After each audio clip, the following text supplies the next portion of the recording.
John Kenyon is Executive Director of Iowa City UNESCO City of Literature, which is an organization that helps to keep Iowa City in the forefront of the literary world.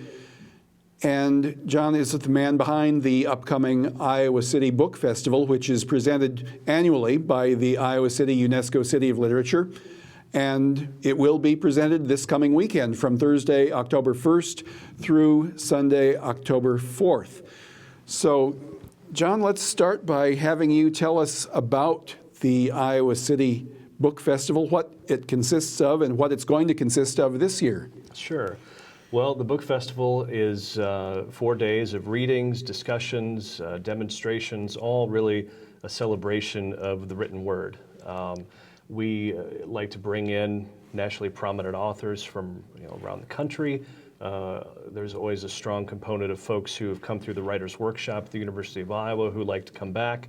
When they have new work, we like to champion local authors, of which there are many, and really just put on a good experience for folks that hits on a lot of different topics, a lot of different interests. Okay, and a lot of your writers are from the international community, right? They come from all over the world, as far as I can tell. Yeah, so the university has the International Writing Program that brings in writers from around the world. There are about 35 of them a year that are here from late August through the beginning of November. It's an 8 to 10 week residency, and one of the reasons we moved the book festival when we took it over, and we can get into all of that later, but we moved it to October in part so that we could take advantage of that. We have writers from all over the world who are here who have wonderful things to share, and so we wanted them to be a part of the book festival. And so we have the authors that we've invited from around the country, these writers from around the world, all of the local authors. We'll have more than 100 people presenting throughout the course of the weekend. Okay, and you cover all types of literature, correct? Fiction, nonfiction, poetry? Mm-hmm. We certainly do, yeah. Would you say that the festival is better known for a particular type of literature, or does it just run the whole gamut? It's probably best known for fiction. That's really, I think, one of the strengths at the university through the Writers' Workshop. I certainly don't want to slight the poetry program or nonfiction, right, any of those, but the real prominent folks that have come out of here, I think, are in fiction. And so we like to bring those strong fiction writers back, as well as in all the other disciplines. But fiction seems to be where there's more people who are really producing a lot of work, and they're eager to come back. Okay, and during this upcoming festival, there are going to be readings and lectures and panel discussions of various types. What are some of the topics that are going to be covered in these various symposia? Well, we have. So for the panel discussions, we have, I believe, 12 of those over the course of the weekend. There are panels on translation, so works in translation, and writers who have been involved in that process, both having their work translated and doing translations. We have sessions called Witnessing the Road, which are about what travel does for writers, not only writing about travel in different destinations, but just what those experiences bring to their work. We have a panel on technology and how that's changing the face of writing. Politics, which you will be taking part in. That's right. Where the writers will be talking about how politics, particularly the current climate, affects the writing that they do. So a wide variety of topics. Okay. And now, the city of Iowa City has been designated by UNESCO as one of, I believe, 7 cities of literature. Actually, it's up to 11 now. It's 11 now. Mm-hmm. How does one go about getting that designation, or at any rate, how did Iowa City do it? Sure. Well, so UNESCO created this program called the Creative Cities Network in 2004, and they created a set of criteria in 7 different areas. Literature is one of them. There's also music, film, gastronomy, crafts and folk art, media arts, and design. And when they put these out, cities were encouraged to apply if they had a particular strength in any one of those areas. Iowa City obviously has a real strength in literature, and so folks actually with the university had gotten wind of this program through UNESCO and put together a group of people that included a lot of different stakeholders around the community to pursue this designation. Christopher Merrill, who runs the International Writing Program here at the university, spearheaded that effort, and there's a story that he tells where he had called people that he knew at UNESCO and said, with this new City of Literature designation. What would you think about Iowa City applying? And they said, well, we've been waiting for you to call. So everybody took that as a pretty good sign. And so they put together that application. I was not involved with that process, but there was a team that was. They assembled this beautiful 75-page dossier. It's actually available for download on our website, which is cityofliteratureUSA.org. And it really highlights and lays out the argument for Iowa City as a city of literature. UNESCO agreed with that assessment, and in 2008 they gave us a designation as the third city of literature in the world. Edinburgh was the first. All right. Melbourne, Australia jumped in a couple of months before we did. Okay. And since then, we've been joined by Dublin, Ireland, Reykjavik, Iceland, Norwich, England, Krakow, Poland, Heidelberg in Germany, Dunedin in New Zealand, Prague in the Czech Republic, and Heidelberg. I already said Heidelberg. There's always one I'm missing.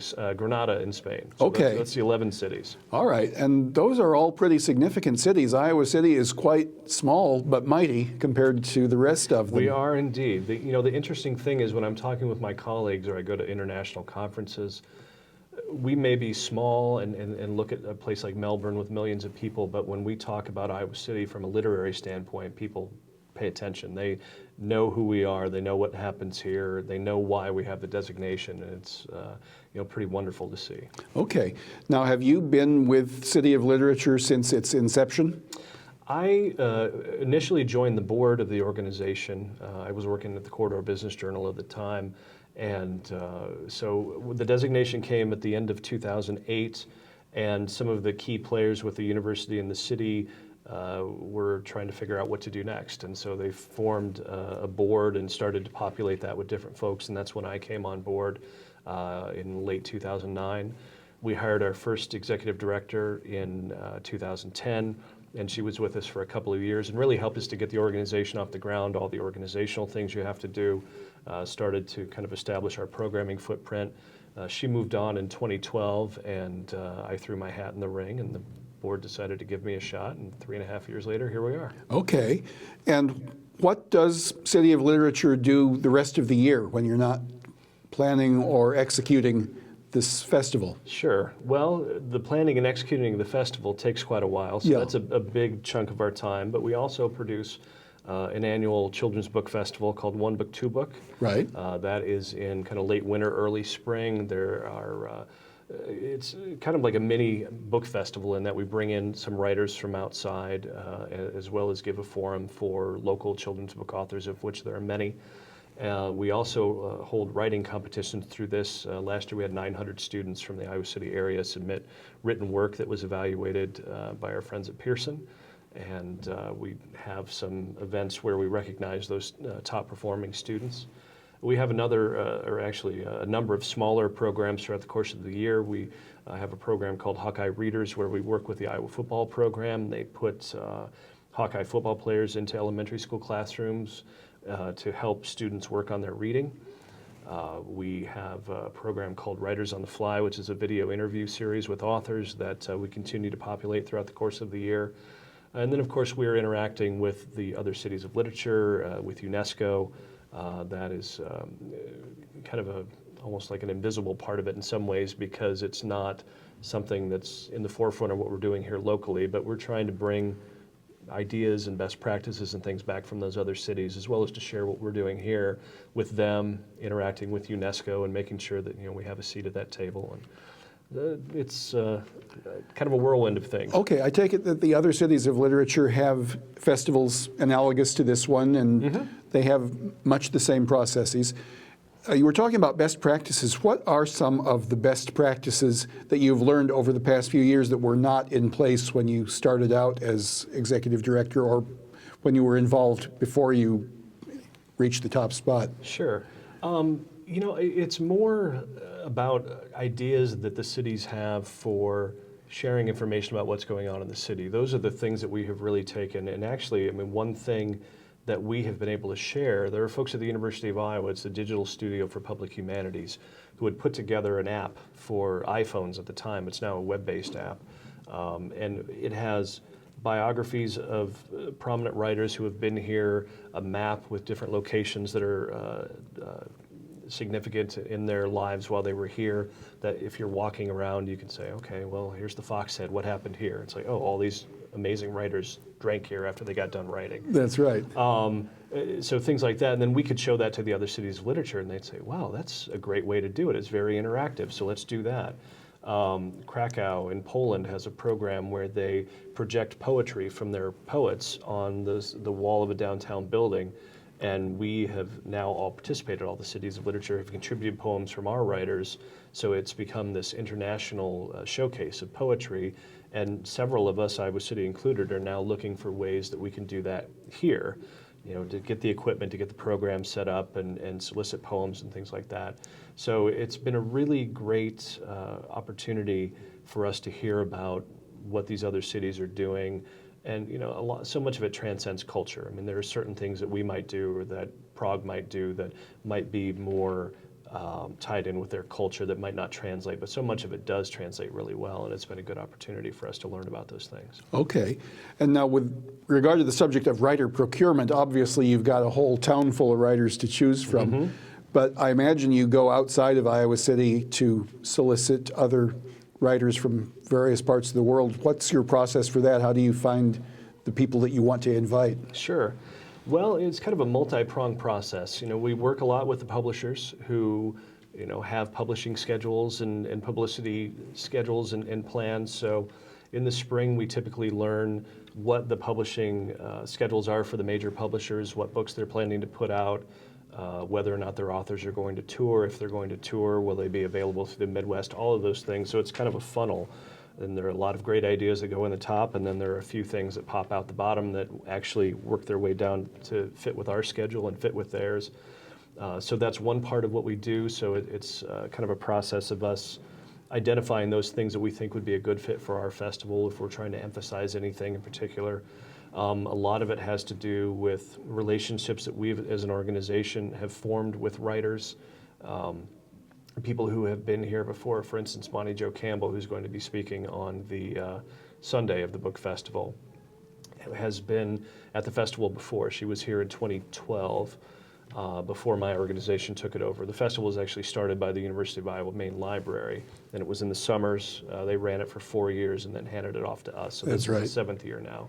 But Bonnie was here in 2012, and when her new book was coming out, she had let her publicist know that she wanted to come to the Iowa City Book Festival, and we were trying to find a way to make it work. We really wanted her on Saturday, but she's launching her book in Michigan on Saturday. So she wanted to come so badly that she reached out and said, I'll come on Sunday, put me on a slot. She's going to hop in her car and drive from Kalamazoo. Terrific. To get here on Sunday because she wants to be a part of the festival. So it's something like that where we don't necessarily have to even go through a publisher. It's just we have a relationship with this writer. And there's so many writers that know other writers. We can go to writers we know and say, who do you know that has a new book coming out this fall that might want to come to Iowa City? So it's a big process. And then local authors who we know have books coming out or have been out. And right. I mean, it's a lot of different people. I've had a very long spreadsheet that continues to condense as we get closer to the festival. I'll bet. And do you try and look for themes from one year to the next? Somewhat we do. I mean, this year we tried to focus a little bit more on politics because of the caucuses coming up. Early in the process, we actually invited every major presidential party candidate with a book out to come to the book festival. Oh, that's a great idea. And none of them took us up on the offer. I'm not surprised. So, we thought we'd give it a chance, and we thought we might get a couple of the Democrats to come. I know it would be maybe a hard row to hoe for the Republicans to come in here, particularly during the book festival weekend, but it was a good idea that just didn't catch its legs, I guess. But we do have, Robert Reich coming. We have a great writer, Michael D'Antonio, who has a biography of Donald Trump that just came out and is making some waves. So we were able to get a few political things here. We're always looking for, writing or books about Iowa and Iowa City. People are particularly interested in that. So things like that, and each year we're always looking for different ways to look for different tracks that we can bring people in to kind of build some programming around. Okay. Now let's depart just for a moment from the City of Literature and talk about your background a little bit. Have you always lived in the Iowa City area, or are you from some exotic land? Well, if Des Moines is exotic, nobody thought to tell them. I'm from Des Moines.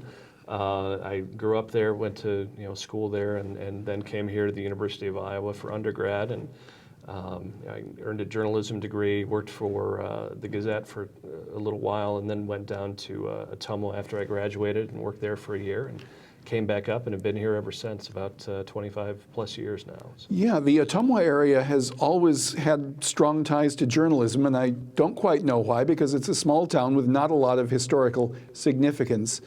But you track the history of journalism, and you'll find the name of Ottumwa keeps popping up. Well, they do have a very strong newspaper down there. Iowa's a very strong newspaper state. I mean, It is. It at one time, I think, per capita had the most newspapers, and it may still, and had some of the smallest 2 newspaper towns that still existed up to that point. I think they have now finally all become 1 newspaper towns. But there's a really strong history of particularly print journalism in Iowa. All right. And I found that being a journalist is a great way to learn the mechanics of creative writing as well. Do you feel you have a book in you at any point, nonfiction or fiction? Well, I've actually written a little fiction here and there. I write crime fiction. Oh, great. And have a novella and a short story collection that were very, very small things that have come out. But they're there, but I focus my energies mostly these days on getting out the word about other people that have put words on the page. Do you have a particular alter ego, a detective or a policeman who keeps popping up in these stories? No, which is probably part of the reason why I haven't found much success. It seems like, particularly in that genre, series do really well, but mostly just standalone stories, and it seems like there's no shortage of ideas. It's just a shortage of time to pursue them. Right. And speaking of success, I find that people are saying that it's both harder and easier to get published these days, especially if you're talking about publishing book-length works. Mm-hmm. The giant publishers are not willing to take chances. On the other hand, there are a lot of small presses out, and self-publishing has become a lot easier. I set up my own publishing house, and I'm publishing not only my own works, but the works of 1 or 2 other writers. Are you finding that this has influenced the way you do business at City of Literature? It hasn't a lot yet, but I imagine that it will. It's just starting to now. I mean, certainly having the imprint of a well-known publishing house on the spine of your book is somewhat of an indication of quality, or it certainly has been. But because, as you mentioned, so many people have turned to independent publishing, either they have left, or even self-publishing, because they've either left a major house because they didn't feel they were getting the attention they deserved, or they just didn't want to be involved with it, or maybe they're writing things that a major house would not be interested in because it can't sell 20,000 copies, but it might sell 1,000 copies and do just well, just fine for the author. Those kind of silos have started to collapse, and it makes it, more interesting and somewhat more challenging, because you can't just rely anymore on just assuming that if something is a major published book or not, that's the indication of quality. You really got to take the time to investigate and see what's there on the merits of what's on the page. Okay, now during your time with City of Literature, have you noticed any trends as to what kinds of books are getting written, getting published? Are writers changing their approaches, changing their tastes? That's a good question. I don't know that things have necessarily changed. Certainly with some of the major publishers, it does seem like they are sometimes narrowing in on things. I mean, you can see when a book, or particularly if an author is somewhat edgier, maybe they're not sticking with a Random House or a Simon & Schuster, they're going with a smaller publisher like Soft Skull Press or Soho or something like that, that knows how to deal with that, knows what that audience is. And so I think it's more that authors are, if they're taking chances, they're willing to move houses and maybe move to a smaller house. They might sell just as many books, Right. Or they might sell fewer books, but they get a better deal per book, or whatever. They know that that publisher is going to be more simpatico with what they're trying to do. So I think it's more that it's kind of a leveling of the field, and people are able to find people or a team that will help to push forward what they want to do, whatever that may be. And are you noticing any trends in what people are reading, what people are demanding, or do you sort of have to feel your way along if you're an author or a publisher? You know, I think you pretty much have to feel your way along. It's, you know, every time we think that it's the next big thing, and, you know, it's the girl with the dragon tattoo. Of course, now the new sequel that's been written to that series is selling like hotcakes, so maybe there are some things that are guaranteed. But it seems like every time there's a book that comes out, and then the next wave of all of those type of books come out, they don't do as well, and the next thing that pops up is something that's new and completely different that people latch on to. And it's, I think at the end of the day, whatever it is, it's quality writing. Yeah. It's a good story. Yeah, and what I think is interesting is that the star event of this particular book festival is going to be a 4-day continual reading of Don Quixote, which is arguably the first classic book that is recognizably a novel. I mean, novels existed before Don Quixote, but they were not highly respected. This was the first novel that has gone down in history as a true classic of its kind. And here it is, now 400 years old, I believe, and it's still there, it's still standing, and people still read it, presumably. Just as relevant today as then, and it's because it's a good story, well told. You know, I mean, those things, they have a long shelf life. Yeah, Clearly. definitely. So I've signed up to, well, at any rate, I'm trying to sign up to read a little bit of Don Quixote, and I'll be manning my own booth at the book fair on Saturday the 3rd. Now, I am taking full advantage of City of Literature, but how would you advise other writers to use the City of Literature as a resource to further their own careers, and how can writers be a resource to City of Literature? Well, I mean, in terms of taking advantage of what we have to offer, there's a lot of information on our website that is a good place to start.